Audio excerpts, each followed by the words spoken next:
Have you ever been playing a game of chess and thought, this is really fun, but it's a little bit too slow for me? I wish there was something out there that was a bit more fast paced. If that's you, then I invite you to learn atomic chess with me. What is up, you guys? It is Jake State Farm here with Atomic Theory, and welcome to part 1 of my new series, Atomic Chess for Beginners. In today's video, we're going to be laying the groundwork for atomic chess. I'll teach you the rules, and then I'll go over some very basic opening principles that you can go off of. See, in standard chess, there seems to be a countless number of resources. From all of the top players, if you want to learn from them, there's YouTube, there's Twitch, there's books, there's courses, there's one-on-one coaching. If you want something that knows more than any top player, you have an engine, a very reliable one at that you can go in and go over your games and see how you did. There are lots of other resources for standard chess, like puzzles here on Lichess. There's also just the chance to play against someone at the snap of your fingers. There's so many resources that exist for standard chess, yet there are very, very few for atomic. There are some out there. Shout out T-Pow and some others that have some good resources. But in this video and in this series, my goal is to give you some principles if you're new to atomic chess, if you've never played it before. Even if you've played, say, less than 200 atomic chess games, I think this series will be useful for you. We're going to slowly build it up. This will be the simplest video of them all. And then hopefully there will be some things that you can take away from it, even if you do have a little bit of experience under your belt. If you have played atomic chess before, you may find this video pointless, but if you've never played before, this video should help you a lot. See, I think in standard chess, there's at first you learn how the pieces move, and then the second thing that most people learn is the opening principles, right? You learn that you want to control these 4 central squares, you want to develop your bishops and knights, and then you want to get your king to safety. Well, in atomic chess, there are very few universal principles. Even among the top players, it's hard to really quantify what exactly the principles of atomic chess are. In fact, my number 1 rule, the first rule that you should learn, step 1 in atomic chess bootcamp, is to forget everything you know about standard chess. Now, yes, there are some principles that apply to both standard chess and atomic chess, but what you'll often find is that principles that you may think are very solid in standard chess just simply don't apply to atomic chess. For instance, one of the most common lines in atomic chess requires you to move the same knight 3 times in a row. There are some, I can think of one opening in particular in standard chess where that's the case, but in general this is much more common in atomic. So step 1 is to forget everything you know about standard chess. This is a brand new game. So yeah, let's go ahead and dig into it. I'm going to give you the rules, and then we'll go over some very basic strategies. So every piece moves the exact same, just how it does in standard chess. The only difference is that when you capture a piece, say I were to capture this pawn right here with my knight, then the knight will explode, the piece that I took explodes, and then every piece other than pawns and a 1 tile radius of the captured piece explode. So for instance, in a position like this, if I were to take here, well, I guess I should do this so you can see how it works with pawns too. If I were to take here, then again the capturing piece explodes, the piece that I took explodes, and then every piece other than pawns and a 1 tile radius explodes, including your own. So see how the pawn stays here, but these 2 pieces exploded. And that is really the extent of it. There's some other weird rules, like how the kings are actually allowed to touch, because in atomic chess, kings are never allowed to make captures. So a king can't take another king, resulting in a draw. It's just not possible. There's some other minor rules, but that is the main gist of atomic chess. So if we start to think about this already, in standard chess, games sometimes end quickly at the low level due to the scholar's mate, right? You'll have a position like this, maybe you'll bring your queen out this way, and then black will decide to get their knight out here, and then you can take here and it's checkmate. It's often said that the weak point in the position, at least this is what beginners are told, is the f7 pawn and the f2 pawn. Why? Because only the king defends it. So if you can get 2 pieces on it and take it, then the king will be forced to move away. However, in atomic chess, as we just saw, pieces next to pieces that are adjacent to captured pieces explode. So in this case, if this king doesn't move, if you take any of these pieces right here while they're on their starting square, you will automatically win the game. The king will explode. For instance, if we look at a position like this, black cannot defend both their d and f pawns. Okay, if you push your f pawn, I'll take here, and I win the game. Your king just exploded. And if we go the other way, you push your d pawn, I'll take your f pawn, and your king has exploded. Okay, so already we can see that after this move, knight to f3, there's this big threat of knight to e5. Okay, we saw that pawn to b6 didn't work, a pretty normal looking move in standard chess. Another normal move that you may see in standard is, pawn to g6. After which we still go knight e5, and we have this fork here of the f and the d pawns, and black cannot defend either of these. There's no way to run the king away, and there's no way to push both of these pawns at once. Okay? So, maybe you decide, hey, I've got it set right here, the database, to lower level, so that if you're a new player, this should be what you're going up against. So one of the moves here is pawn to d5. You said, hey, I'm pretty smart. Now when you go knight to e5, I can push my f pawn, and I've pushed both of these pawns away. There's no pawn for you to take. However, this actually doesn't work, because white has knight to d7 now, and notice how you can't take this knight because the king will still explode, and these pawns block the bishop from getting out. Thus, there's no way to stop knight takes f8. Even if you try to run away with your king, there's knight takes f8, and black will lose the game here. So, pawn to d5 didn't work, and the same way if you go pawn to f5, same thing, we have knight to e5 threatening the d pawn. No matter where you push it, we go knight d7, and we have the exact same checkmating pattern. So, as you're starting to see here, the only way to survive this position is to block knight to e5. Anything that you may do, we'll just go knight to e5, and we'll either have this double attack, or if we don't have the double attack, we'll be able to go knight d7, knight f8 there. So as black, if our opponent starts with knight f3, which is a very common first move, we need to decide how are we going to stop knight to e5. And there are 4 ways to do it. Knight c6, d6, e5, and f6. They all block this e5 square. So let's look at knight to c6. Now, if we go knight to e5, black can simply take, and this is a trade because both knights explode on capture. However, white has a better move in this position. White doesn't have to go knight to e5 here.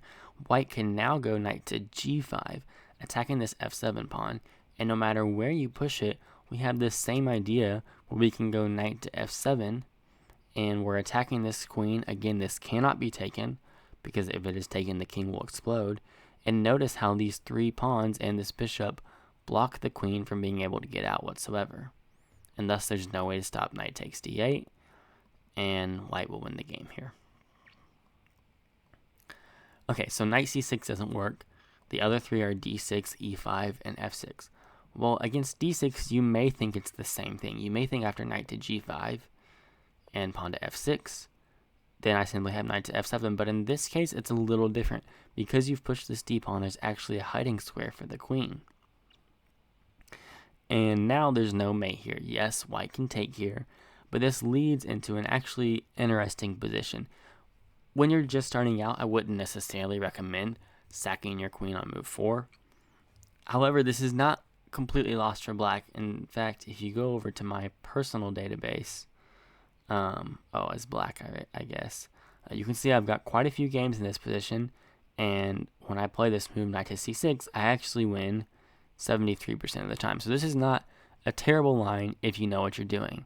I recommend learning this at some point, but it's probably not the opening I would start out with. It gives black a lot of chances.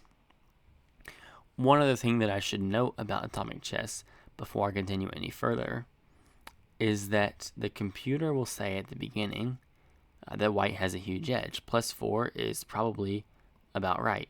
If you go over to Lichess, you can see white wins a lot more in these openings where white actually knows what they're doing. So as black, you're not always looking for the best computer reply. If you always play the best computer replies, and if they're boring replies, white may just be able to win against you if you guys are both making the best move. So oftentimes as black, you have to set these kinds of traps. You may want to sack your queen to open up your D file. But okay, more on that later in another part of this video, or the series rather. So D6 technically works. There's also E5, and this would seem like it doesn't work because white could just take this and threaten this and this, but we have to remember that when you take a piece in atomic chess, the piece that captured also explodes. So a great way to defend in atomic chess is actually putting pawns on squares where the opponent may want to go to. This is the case because anytime a pawn is taken, that whatever took it is also going to explode. So in standard chess, a lot of times you want to push your pawns to gain space. You want to develop your pieces behind your pawns. Well, that's even more so true in atomic chess. In atomic chess, you want to push your pawns as far as you can, as often as you can. In this particular position after pawn to e5, yes, we still have this idea of knight to g5, after which black has to push their f-pawn. But now if we go in for knight f7, this is actually not great for white, because not only can this queen run, but it can run to h4. And now black is on the attack. Now black is starting to take on f2 and win the game instantly. So we would have to block this. And then as you can see, a common mistake here at this level, actually the most common move is queen to d4, which you would think wins, but there's actually this backwards move that explodes the queen here.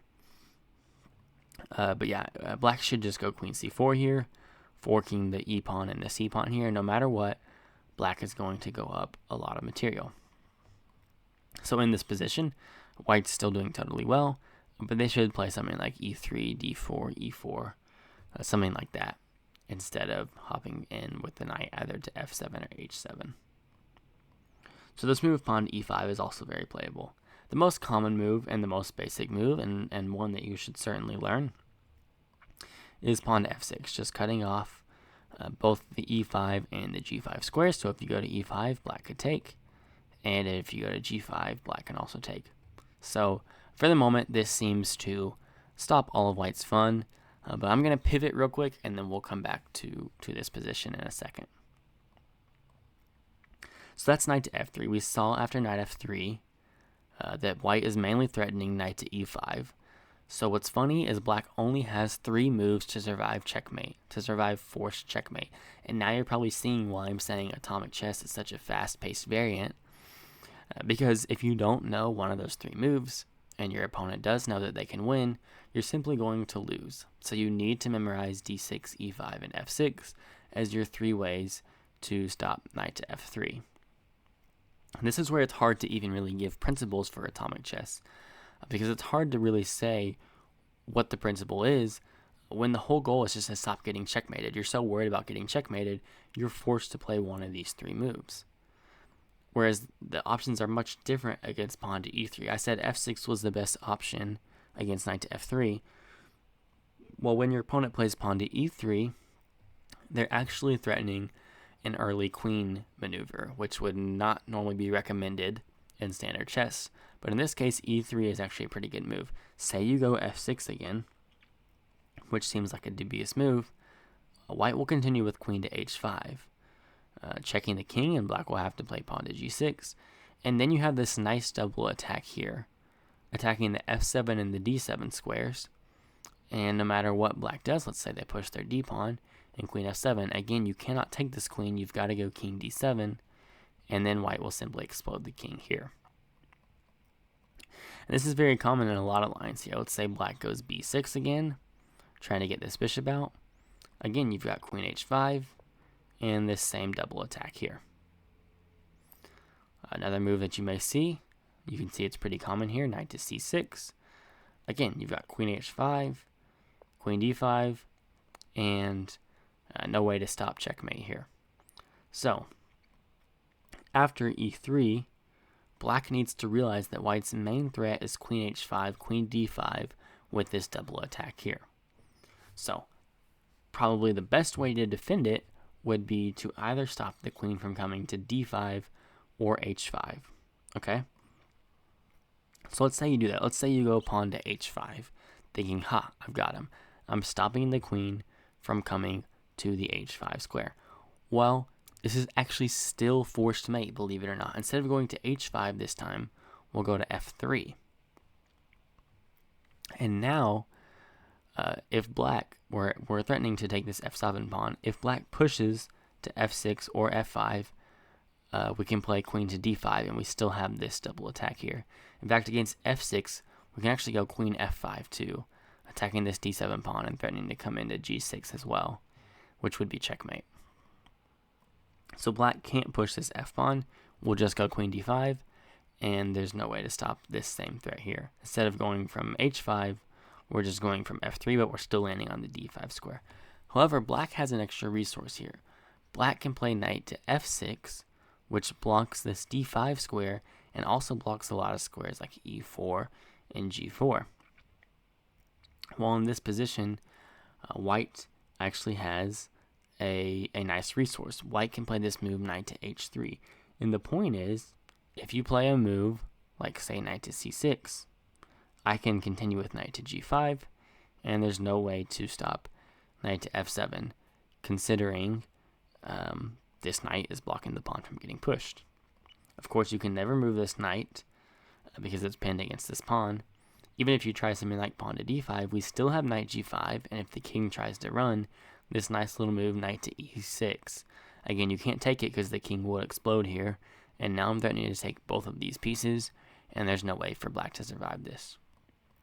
So the only move after knight to h3 to survive a little bit longer is pawn to g5, right? Because then if we go here, our knight will explode.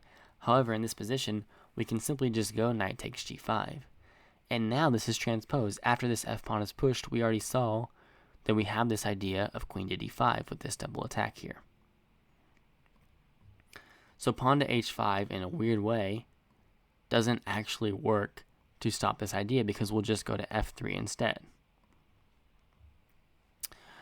Okay, let's say you go pawn to f5, okay? Now, if we try this idea of queen to f3, well, we're not actually attacking anything anymore. So black has plenty of moves here. Black has pawn to d5, and let's say if I try to go this way, you can just go g6 and knight to f6, and there's no way for the white queen to get in. And f5 actually works for a weird reason, because after queen to h5 and g6, as opposed to f6, where the queen could still go to d5, you're actually blocking off the queen from coming over here. So pawn to f5 actually does work at stopping e3, although it's a pretty, not a very common move. It does actually work because you are blocking this off, and because you are stopping the tempo from queen to f3. Now maybe you think you can do the same thing with pawn to g5. However, this is a common mistake in atomic chess where you've pushed your g-pawn too far that now the queen can sneak in behind, and there's no way to stop this now. There's no longer g6. So g5 just instantly loses here. Another move is pawn to e5, and this move actually works if we go queen h5 and g6. Again, we're cut off from queen to d5 with this double attack here. So instead, against e5, white should continue with the move queen to f3, and here black has to be very careful. It's the same idea if they go f6 or f5. You can simply continue with queen to d5, and there's the same double attack that we've seen so many times. If black instead tries to go knight to f6, as we saw cutting off all these squares, well, now we're able to take advantage of the fact that black has pushed the e-pawn too far. And in the same way that after g5 we snuck in this way, after e5 we can sneak in this way, and there's now no way to stop mate here. Even if you push the d-pawn, we're just going to play queen to d7, and it looks really weird considering you can take this with literally 5 pieces, but no matter what you take it with, the king will explode. And so this is checkmate. So knight to f6 doesn't work. We know f6 and f5 don't work because of queen to d5. So black has to find this move of queen to f6. Now if we try queen d5 with this double attack, black is now the one with the last laugh. Black is able to take here, and so our queen is actually pinned against this pawn, while black's queen is pinned against this pawn. Now this is a good position for white, but it's not forced checkmate. So this is actually a defense against pawn to e3. Another move that you can play is pawn to d5, after which, again, after queen to f3, we saw after f5, now both of these squares are taken up. There's no way for white to make any more progress. If we try queen h5 instead and g6, this square is cut off. If we take, our queen explodes, and actually it's just mate in 1 for black again. We got their pawn out of the way, and they were very happy to take on d2 there. So after g6, we have to go queen to e5. But here, after, say, a move like e6, yes, white can take here and win material, but it's technically not forced mate, and there's actually some ideas for black here, some chances to get some initiative, so d5 also works. One other move is pawn to g6, which I didn't actually look at before the video. I believe this is also forced mate, though. As we know, f6 and f5 don't work for this common idea of queen to d5, so you'd have to go knight to f6, but then same idea, knight h3, and we're threatening to come into g5. Of course, after pawn g5, we know you have takes, the f pawn pushes, and we'll go queen d5. If instead you go pawn to h6, then we still just go knight to g5, and after h takes, we have queen f7, which is just checkmate. So, g6 doesn't work either. There's a couple more moves that do work. First off is knight to f6. And now, of course, we can't go queen h5 because the knight can just take it. And if we go queen f3 instead, pinning the knight, well, now black doesn't have to make a weird move like g6 or h5. This gets into some more kind of complicated positions. But one move that black could actually consider here is c6, which looks really weird because we can continue with this idea of knight to h3 coming in this way. But now black has this nice resource of queen a5, threatening d2. So if we continue with knight to g5, black just has mate in 1 here. Black is too fast. So instead, white will probably block this queen. But then you have king to d8. And now you've gotten out of this pin. So now if white goes to knight g5, black could continue with something like knight to e4 with this double attack, forcing white to take this knight, and black's got a pretty comfortable position here. So after knight to f6 and queen f3, this is a good position for white, but there's no way to get forced mate here. Okay, and lastly, there's also pawn to e6. This is a very solid move to stop all of white's ideas. You're blocking off this d5 square, you're blocking off this f5 square, just blocking off a lot of ideas that we've seen in some of these past lines. For instance, after queen to h5, you can simply go with g6, and there's really no great squares to move the queen to. Even queen to e5 doesn't pack as big of a punch now that there's no tempo on this e-pawn. After something like queen to f3, black's got a few options. My favorite is f5, and there's no ideas of queen h5.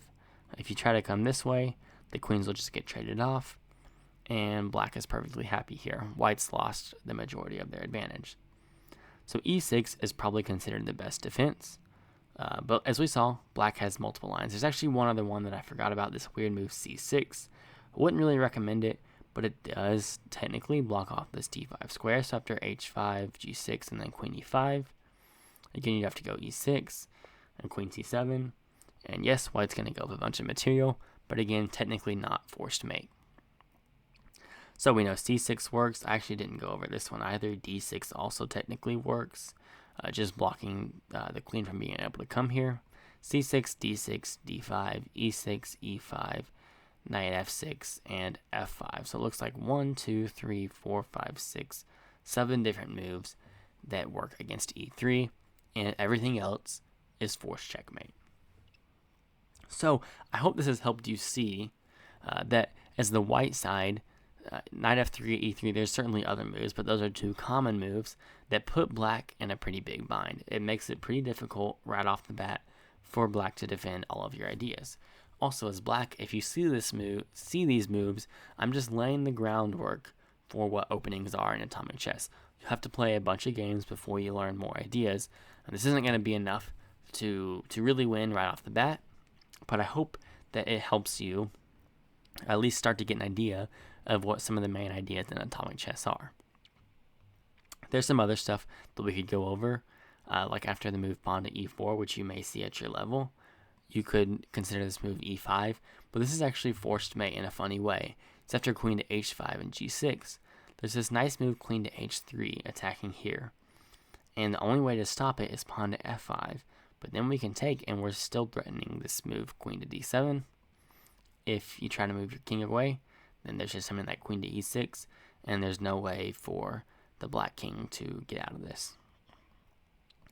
Before I end this video, I just want to go over one quick point about combining these two ideas of knight to f3 and e3, so you can start to see how atomic chess openings might start to evolve. So let's say you start the game with knight to f3, and again your opponent has to make one of these three moves, otherwise we know that it's forced checkmate. Let's say they go pawn to f6, and then you play this move e3. So what you've done is you combine these two ideas. We had this idea that going knight to e5 is a very strong threat, and black stopped it. Now that we've made the move pawn to e3, if we can get this knight out of the way, we have this same idea of queen h5, queen d5, with this double attack on d7 and f7. Well, as you can see, at this level, the two most common moves actually just instantly lose. If your opponent goes knight to c6, we can still continue with knight to e5. And no matter how black recaptures, let's say they recapture with this pawn, you've got queen h5, and after g6, queen d5, and see how black is, using the opening principles to say, hey, I'm guarding these two central squares, but the queen just sneaks in right in between him, and now we're threatening f7 and d7. If you push your d-pawn, we'll go here, here, and here, and if you push your e-pawn, then we can just simply take the d-pawn.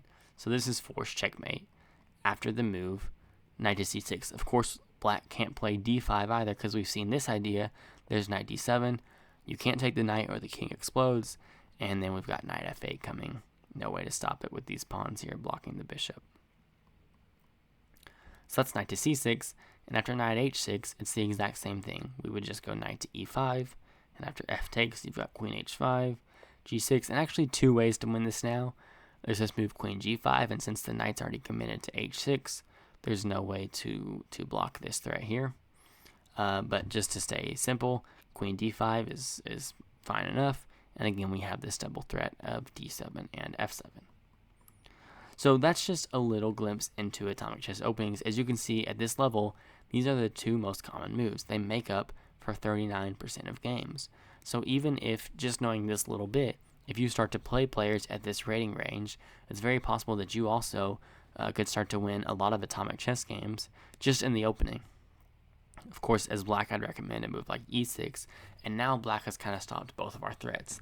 Black has stopped the knight from coming in, but I also said this move e6 is really good at just stopping these diagonals that the queen wants to get on here. So then you'd have an actual atomic chess game, and actually after this first move of bishop to b5, I'd probably almost already prefer black's position there. Curious to see what the computer says. Yeah, you don't want to allow black to push their pawns up. Black wants to do that anyway in atomic chess.